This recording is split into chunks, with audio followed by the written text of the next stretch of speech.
Après un divorce, 90% des femmes éprouvent des regrets. Actuellement, la plupart des divorces sont demandés par les femmes, pourtant des années plus tard, ce sont également elles qui souhaitent se remarier, alors que les hommes, à ce moment-là, refusent généralement de se remettre ensemble.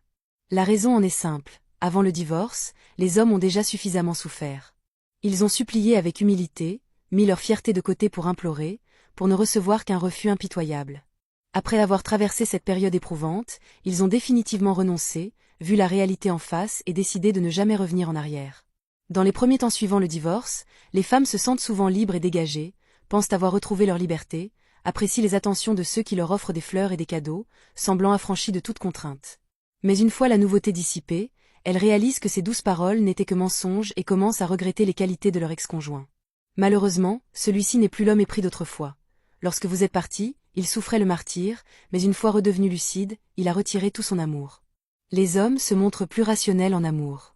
Ils comprennent que la vie n'est pas un conte de fées, que l'essence du mariage réside dans la responsabilité et la compagnie. Dès qu'ils estiment que leurs sacrifices sont vains, ils tournent résolument la page.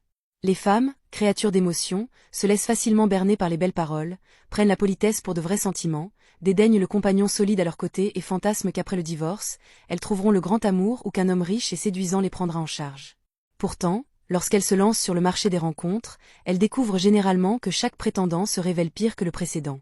Même si elles trouvent quelqu'un pour se remarier, elles finiront par comprendre avec le temps qu'un second mariage ressemble à des vêtements empruntés.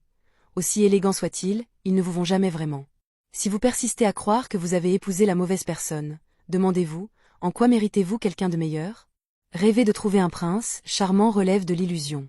Le mariage s'apparente à un partenariat commercial nécessitant un soutien mutuel. Vous abandonnez votre conjoint dans ses moments les plus difficiles, puis souhaitez revenir une fois qu'il s'en est sorti.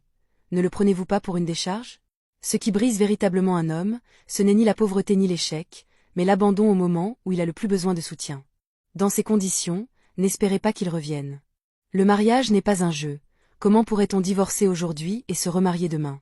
Un dernier conseil. Le bonheur ne s'obtient pas en changeant de partenaire, mais résulte de la persévérance commune de deux personnes. Ne passez pas vos journées à vous plaindre et à critiquer. C'est après le divorce que vous comprendrez qu'aucun homme au monde ne vaut votre conjoint d'origine. Chérissez celui qui est à vos côtés, ne le regrettez pas une fois qu'il sera trop tard.